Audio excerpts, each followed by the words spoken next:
empêche de prier les matins.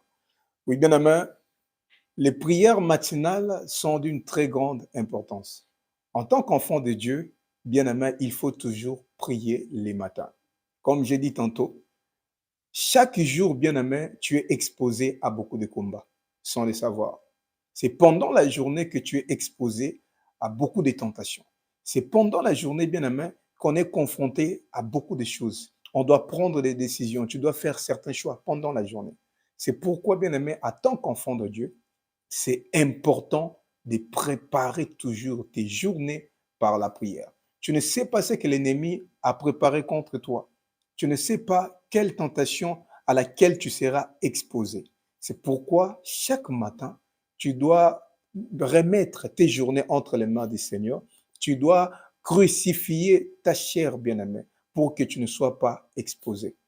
C'est pourquoi nous allons parler rapidement des trois choses qui combattent tes prières matinales. La première des choses, nous avons dit, c'est dormir tard. Lorsque tu as un rendez-vous très important les matins, ce que tu vas faire, c'est de dormir tôt. Parce que tu sais, si tu dors tard, tu auras du mal à te réveiller les matins. Et beaucoup de gens ont du mal à beaucoup prier les matins. Pourquoi? Parce qu'ils dorment tard. Et lorsqu'il se réveille, il y a beaucoup de pression.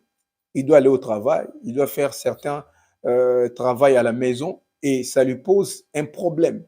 Il a du mal maintenant pour passer des temps de qualité dans la présence de Dieu.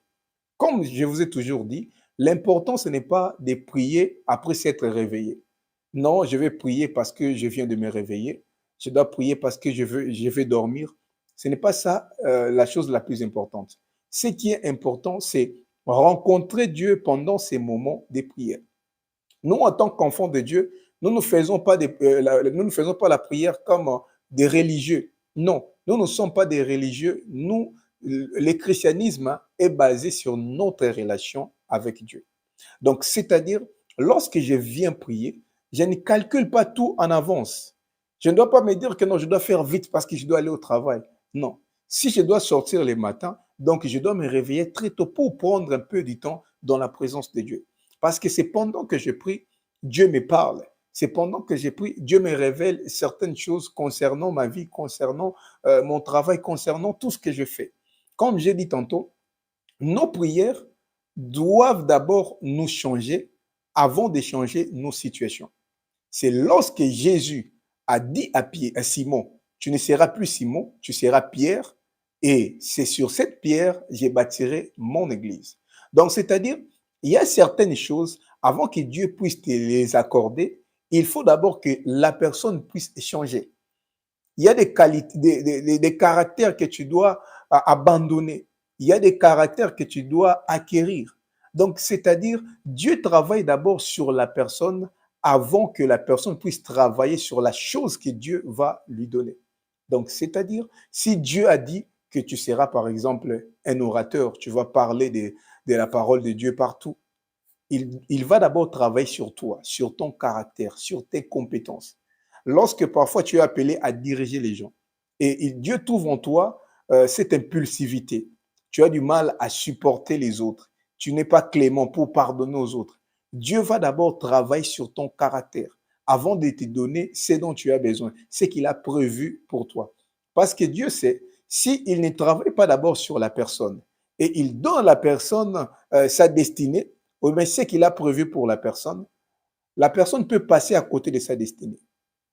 Oui, c'est comme un pauvre, j'aime toujours donner cet exemple. Lorsque vous donnez 1 million à un pauvre, cela ne fera pas de lui un millionnaire. Ce n'est pas lorsque tu donnes 1 million à un pauvre qu'il deviendra millionnaire. Non. Parce qu'il peut les dépenser, tu n'auras pas l'idée, il peut dilapider tout cet argent. Après, il revient encore pauvre. Mais lorsque vous donnez à quelqu'un qui a la mentalité des millionnaires dans sa tête, même si vous lui donnez 100 dollars, même si vous lui donnez 500 dollars, avec ces 500 dollars, il peut les travailler pour avoir des millions. Tu vois, les problèmes, ce n'est pas les millions, avoir les millions, mais les problèmes, c'est d'abord la mentalité. Il y a des gens qui ont la mentalité de pauvreté. Peu importe la somme que vous allez lui donner, il sera toujours pauvre. Mais il y a des gens qui ont la mentalité des riches.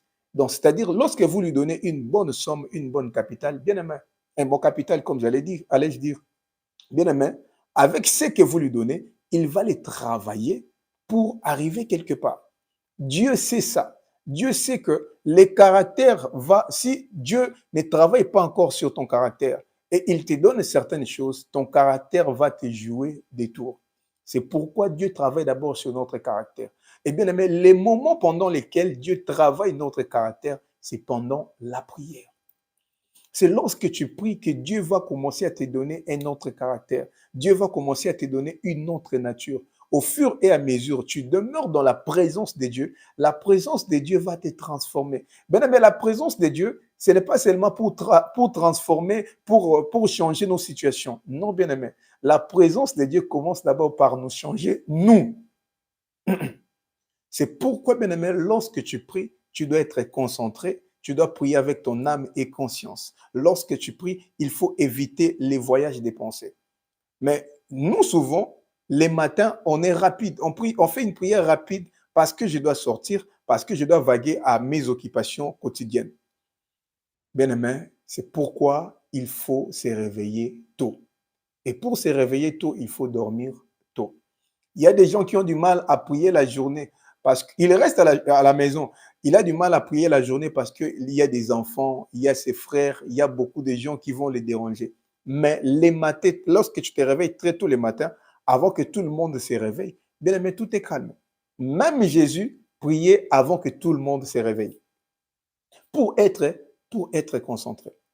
Et la raison majeure qui fait en sorte que beaucoup de gens dorment tard, ce sont les réseaux sociaux. Bien aimé, si tu ne fais pas attention aux réseaux sociaux, tu n'auras jamais une bonne vie de prière. Tu n'auras jamais une bonne vie de prière. Si tu n'es pas discipliné, bien aimé, tu n'auras jamais une bonne vie de prière. Les gens qui ont une bonne vie de prière, ce sont des personnes qui sont disciplinées. Des personnes qui peuvent te dire, voilà, ce dont on parle est très intéressant, c'est très capital, mais parce que je dois dormir, on se relance demain. Et si tu ne fais pas ça, bien-aimé, ce sera très difficile pour toi d'avoir une bonne vie de prière. Il y a même des gens, comme j'ai dit tantôt, qui travaillent toute la journée et les soirs, lorsqu'il rentre, il est fatigué. Il n'arrive pas à bien prier la nuit. Il peut seulement prier, il peut seulement faire une petite prière juste pour dormir. Mais bien-aimé, si tu sais que tu travailles beaucoup la nuit et la journée et que la nuit, tu n'as pas cette endurance pour prier, il faut les récompenser les matins. Tu verras quelqu'un, il a beaucoup travaillé la journée, il est fatigué, mais lorsqu'il revient du travail, il a tout son temps pour parler sur les réseaux. Tu as tout le temps pour les réseaux sociaux, mais tu n'as pas le temps pour prier. Comme j'aime dire, bien aimé, il y a des moments où il faut être conscient de ta propre vie. Il faut être conscient de tes combats. Il faut être conscient de ce qui t'attend, bien aimé. Il y a beaucoup de choses que Dieu doit faire avec toi. Il y a beaucoup de choses que Dieu doit travailler sur toi. Il y a beaucoup de choses que Dieu doit te révéler. Il y a beaucoup de choses que Dieu doit te dire. Mais si tu n'as pas le temps, bien aimé, si tu ne passes pas des moments de qualité dans la présence de Dieu, bien aimé, il y a certaines choses, Dieu ne va pas te les révéler. Il y a beaucoup de choses qui se passent dans la présence de Dieu, bien aimé. C'est pourquoi tu dois passer des temps de qualité dans la présence de Dieu. Non des prières à la va-vite. Tu pries, mais tes pensées sont déjà ailleurs. Parce que tu te dis, je dois déjà me laver, je dois déjà bouillir l'eau, je dois déjà être à l'arrêt de bus. Tu pries, mais tes pensées ne sont même pas là. Comme Jésus disait, l'important, ce n'est pas de multiplier les vaines paroles dans la prière. L'important, c'est ton cœur. La prière, ce n'est pas d'abord une question de paroles. Parce que si la prière était une question de paroles, le muet ne prierait pas. Les muets ne prieraient pas. Jésus dit, lorsque tu pries, ne multiplie pas des vaines paroles comme le font les scribes et les pharisiens. Non, bien aimé. Beaucoup de gens pensent que, à force de beaucoup parler, de dire beaucoup de choses dans la prière, qu'ils seront exaucés. Non, mais c'est la disposition de ton cœur. La disposition de ton cœur. Et c'est lui qui a prié avec des voyages des pensées. Il prie, mais il n'est pas là. Il réfléchit déjà, je dois aller me laver, je dois être à cette heure-ci, je dois déjà être à l'arrêt de bus. Et c'est lui qui ne prie pas. parfois ils auront le même résultat. Parce que tu as prié, mais tu n'as pas touché le cœur de Dieu. Tu as prié, mais ton cœur n'était pas là. Tu as prié, mais tu n'étais pas sensible à la voix de Dieu pendant que tu priais. C'est pourquoi, bien-aimé, tu dois être concentré. Et si tu pries sous la pression, je dois sortir, les gens vont venir me prendre, tu ne vas pas bien prier.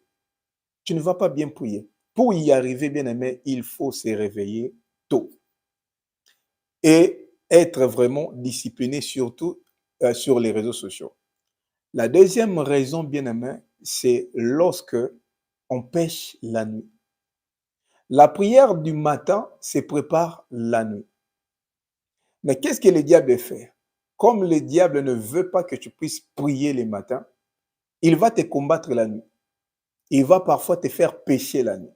Lorsque je dis te faire pécher la nuit, il y a beaucoup de choses. Tu peux tomber sur un film, une mauvaise vidéo. Toi, tu vois, tu regardes seulement la vidéo. On dit des choses bizarres sur la vidéo, parfois des séquences qui sont malsaines. Cela reste au niveau de ton âme. Toi, tu ne sais pas. Mais la nuit, lorsque tu vas dormir, parfois, c'est la raison pour laquelle beaucoup ont des mauvais rêves, ont des rêves bizarres.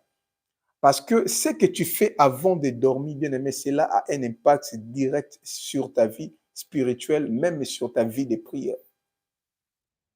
Tu as une mauvaise conversation, une conversation malsaine. Tu parles avec quelqu'un, vous parlez de tout et de n'importe quoi.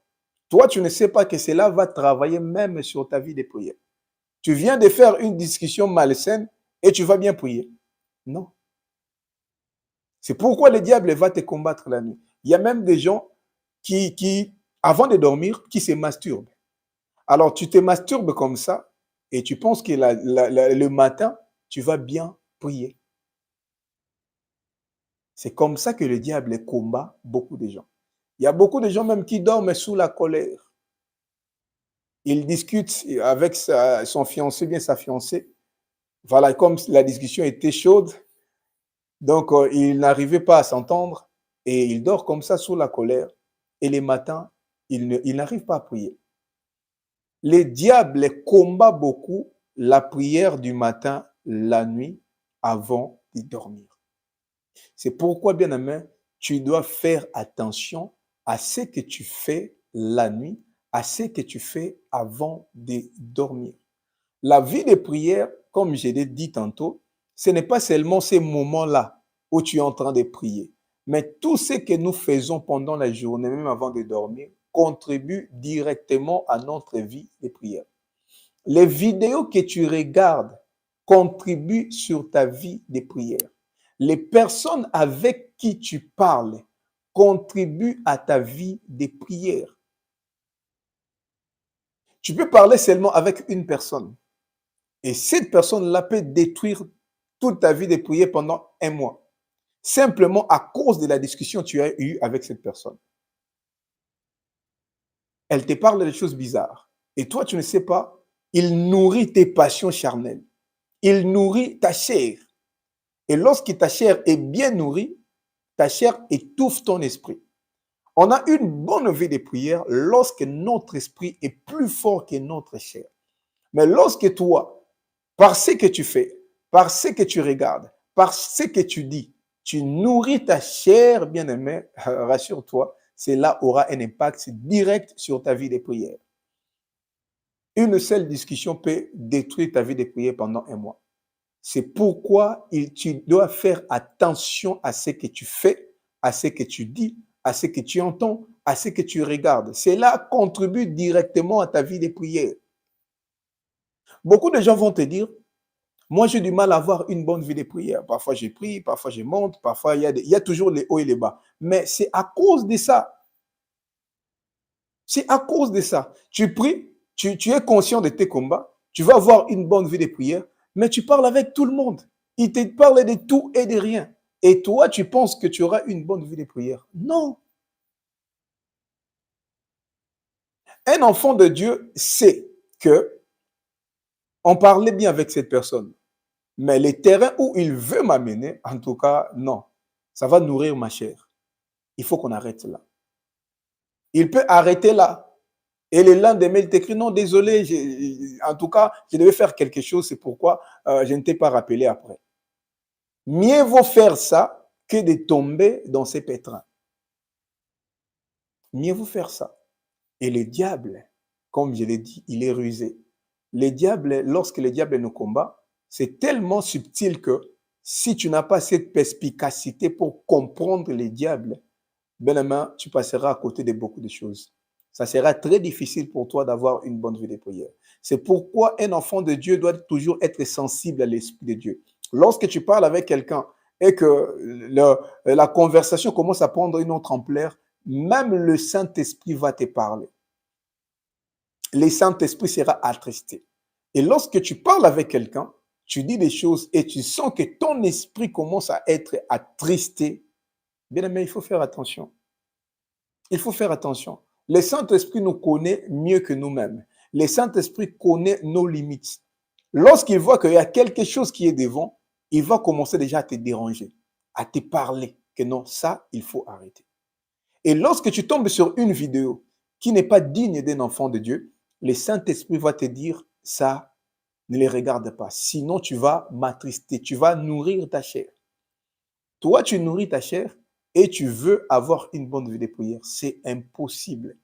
Les gens qui ont une bonne vie de prière, ce sont les gens qui savent nourrir leur esprit. Pendant la journée, il s'est dit, je dois écouter une prédication qui va booster encore ma foi, qui va booster encore ma vie de prière, qui va me booster encore à chercher Dieu en profondeur. Pendant la journée, tu regardes cette vidéo et tu te dis, j'ai une sélection des cantiques qui me poussent encore dans la présence de Dieu.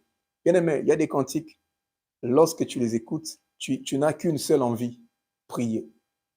Ce sont ces genres de cantiques que toi, tu dois avoir dans ton téléphone. Et toi, tu as la musique du monde, tu as la musique gospel. Parfois, tu écoutes la musique du monde, parfois la musique gospel. Et tu veux avoir une bonne vie de prière. Ça sera très difficile pour toi. C'est parmi les raisons principales qu'on te dit, il ne faut pas écouter la musique du monde. Parce que la musique du monde nourrit tes passions charnelles. Nous avons un combat bien aimé. Le vrai combat, c'est entre ton esprit et ta chair. Et lorsque tu n'arrives pas à comprendre ces combats-là, bien-aimé, tu n'auras jamais une bonne vie de prière. Le vrai combat, c'est entre ta chair et ton esprit. Le vieil homme ne part pas. Ta chair est là avec toi. Dès le moment où tu prends une décision de faire une mauvaise chose, il y a un ami qui marche avec toi, qui va t'encourager, c'est ta chair. Lorsque tu te dis, non, je dois tomber dans l'impudicité, ta chair sera vraiment contente, elle sera joyeuse. Elle va te dire, ouais, il faut y aller. Et malheureusement, nous marchons avec elle partout. Nous marchons avec notre chair. Lorsque tu tombes sur une vidéo qui est malsaine, ta chair va te dire, regarde jusqu'à la fin. Parfois, l'Esprit de Dieu te dit, non, cela n'est pas digne d'un enfant de Dieu. Mais ta chair va te dire, vas-y, il faut y aller. Et lorsque tu commences à nourrir ta chair, tu fais ce que ta chair aime. C'est comme ça que petit à petit, tu vas tomber dans les sommets spirituels. C'est comme ça que petit à petit, tu vas commencer à te séparer de la présence de Dieu. C'est seulement ça. Lorsque il y a les hauts et les bas dans ta vie de prière, c'est seulement ça. C'est lui qui nourrit très bien son esprit. Il a toujours une bonne vie de prière. Bien aimé, il y a des prédications. Tu l'écoutes maintenant, juste après, tu as envie de prier. Il y a des cantiques, bien aimés, tu les lis, tu l'écoutes maintenant, juste après, tu as envie de prier. Il y a des passages de la Bible, il y a des livres de la Bible. Lorsque tu lis, lorsque tu médites dessus, tu n'as qu'une seule envie de prier. Et lorsque toi, tu fais ça quotidiennement, comment est-ce que tu vas tomber dans le sommeil spirituel? C'est impossible. C'est impossible, bien aimé. Parce que cela va nourrir ton esprit. La Bible dit, les désirs de l'esprit sont parallèles à ceux de la chair. C'est-à-dire, lorsque tu es fort spirituellement, tu seras dirigé par les désirs de l'esprit. L'esprit a ses désirs. Le désir de l'esprit, c'est prier, c'est adorer Dieu, c'est jeûner, c'est méditer la parole de Dieu. Lorsque tu es fort spirituellement, tu n'auras que ces envies-là. Tu es seul à la maison, mais tu sens que, bon, mine de rien, je vais prier. Pourquoi? Parce que tu es fort spirituellement. Tu es seul à la maison, qu'est-ce que je vais faire? Bon, je vais méditer la parole de Dieu. Aujourd'hui, je vais lire tous les livres, par exemple, des 1 Corinthiens. Parce que tu es fort spirituellement. Et lorsque spirituellement tu es faible, ta chair te domine, c'est ta chair qui va maintenant commencer à te dicter des choses. Mais tu peux te masturber. Voilà, tu peux appeler ton ex pour avoir une conversation malsaine avec lui. Voilà, tu peux entrer dans les sites pornographiques. Voilà, tu peux faire ça. Voilà, c'est ça. Maintenant, pourquoi? Parce que ta chair est bien nourrie et ta chair devient plus forte que ton esprit. Lorsque tu nourris ta chair, il faut savoir que c'est maintenant ta chair qui va commencer à te dominer. C'est pourquoi, si le diable ne veut pas que tu puisses prier les matins, il va te combattre la nuit. Que tu pêches la nuit, que tu dormes sous la colère, afin que le matin, tu ne puisses pas prier. Et la troisième raison, bien aimé, ce sont des programmes brusques du matin qui nous empêchent de prier le matin. À peine tu te réveilles, tu as un appel. Non, voilà, tu devais faire ça pour moi. Voilà, j'ai quelque chose à te dire. Tu prends déjà 30 minutes avec la personne. Et la personne te bombarde avec des informations parfois toxiques. Il te bombarde parfois avec des mauvaises nouvelles. Et du coup, tu perds la motivation. Non, je dois d'abord être sur les réseaux. Tu ouvres ton téléphone. Voilà, sur WhatsApp, tu as des messages. Tu as des gens qui te disent des choses parfois pas bien. Tu entres sur Facebook, sur TikTok. Tu vois des gens qui dansent presque à moitié nus. Tu vois des informations qui dérangent ta journée. Et après ça, tu ne pries pas. Non, je vais prier après. Tu entres d'abord sur les réseaux, tu regardes les vidéos, tu regardes. Et après, tu oublies que tu devais prier. C'est pourquoi, bien aimé, c'est lui qui veut toujours prier, avoir une bonne vie de prière les matins. Il commence d'abord par prier avant de faire quoi que ce soit. Parce que, bien aimé, si tu commences par des réseaux, ce sera très difficile pour toi. Dieu, tu sais pourquoi Dieu nous demande la dîme? Est-ce que tu sais pourquoi Dieu nous demande la dîme? Ce n'est pas pour l'argent. Beaucoup de gens ne comprennent pas. Et la dîme, ce n'est pas les 1 dixième. Il faut faire la différence entre les 1 dixième et la dîme. C'est juste une parenthèse. 1 dixième, c'est par exemple lorsque tu as un salaire de 1000 euros, tu prélèves 100 euros. Ça, c'est 1 dixième. Mais la dîme, c'est lorsque on te donne l'argent, ton salaire, lorsque ton salaire passe, directement, lorsque tu as les salaires, tu prélèves directement 100 euros avant de faire quoi que ce soit. C'est ça la dîme. Mais 1 dixième, tu peux avoir 1000 euros, tu dépenses, tu payes les factures et après, tu prélèves 100 euros. Ça, c'est les 1 dixième. Mais la dîme, c'est prélever 1 dixième avant de faire quoi que ce soit. Pourquoi Dieu nous demande la dîme? Parce que Dieu veut toujours être en premier. Dieu veut prendre la première position de ta vie. Il y a des gens qui ne comprennent pas cette différence. Et lorsque tu donnes toujours ta dîme, Dieu s'est dit qu'il me place avant tout. Je viens en première position dans sa vie. Et lorsque tu fais d'abord tes dépenses et tu prélèves 1 dixième, Dieu s'est dit, voilà, c'est qu'il a des choses qui sont plus importantes que moi d'abord. La Bible dit au commencement Dieu. Bien-aimé, si tu veux vivre les miracles de Dieu, il faut apprendre à placer Dieu devant. Même la journée, avant de faire quoi que ce soit, bien-aimé, commence d'abord par Dieu. Que Dieu sente que c'est lui la personne la plus importante pour toi. Bien-aimé, dire à Dieu que non, voilà, c'est toi la personne la plus importante pour moi, ce n'est pas par des paroles simples, non. C'est par des actes que Dieu s'est dit que non, en tout cas, je prends la première position dans la vie de cette personne. La vie chrétienne, c'est une question de vie. Ce n'est pas d'abord une question des paroles. Nous, chrétiens, nous parlons beaucoup, mais en réalité, on ne fait rien. Moi, j'ai vu des gens, tu verras une sœur, elle est malade, elle a mal à la dent, elle a sa sœur ou bien son frère qui est dentiste. Mais tu verras cette sœur, au lieu d'appeler sa grande sœur ou bien son frère qui est dentiste, Mais elle appelle d'abord son chéri, bien son fiancé. Allô, je ne me sens pas bien, j'ai mal à la dent. Ah, c'est vrai ça, oui, j'ai très mal. Ah, et tu as appelé ta sœur? Non, je vais l'appeler après. Mais pourquoi tu m'appelles moi? Moi, je ne suis pas dentiste. Il fallait d'abord appeler ta sœur. Moi, je ne suis pas dentiste. Mais pourquoi elle appelle d'abord son fiancé? Parce que c'est la première personne dans son cœur. Elle sait que son fiancé n'est pas dentiste, son fiancé ne va pas lui donner la solution, mais étant donné que dans son cœur, la première personne, c'est d'abord son fiancé, elle va d'abord appeler son fiancé avant d'appeler sa grande sœur qui est dentiste. C'est comme ça aussi, bien aimé, avec notre relation avec Dieu, bien aimé. Dans notre relation avec Dieu, Dieu doit sentir que c'est lui la première personne, bien aimé. C'est lui la première personne, c'est lui qui occupe la première position dans nos vies. Et lorsque tu places Dieu devant, avant tout, bien-aimé, Dieu te placera aussi avant tout. Lorsque tu montres à Dieu, c'est lui la première position, c'est lui qui occupe la première position dans ton cœur, bien-aimé. Dans tout ce que toi tu fais, Dieu te mettra toujours aussi devant. Une chose qui nous dérange, bien-aimé, pour prier le matin, encore une fois de plus, les, les téléphones. Encore une fois de plus, bien-aimé, souvent les téléphones. Au lieu de prier, non, je vais d'abord commencer par des réseaux sociaux. Et lorsque tu entres dedans, étant donné que les algorithmes des réseaux sociaux sont faits de manière à captiver ton attention, tu vas rester dedans.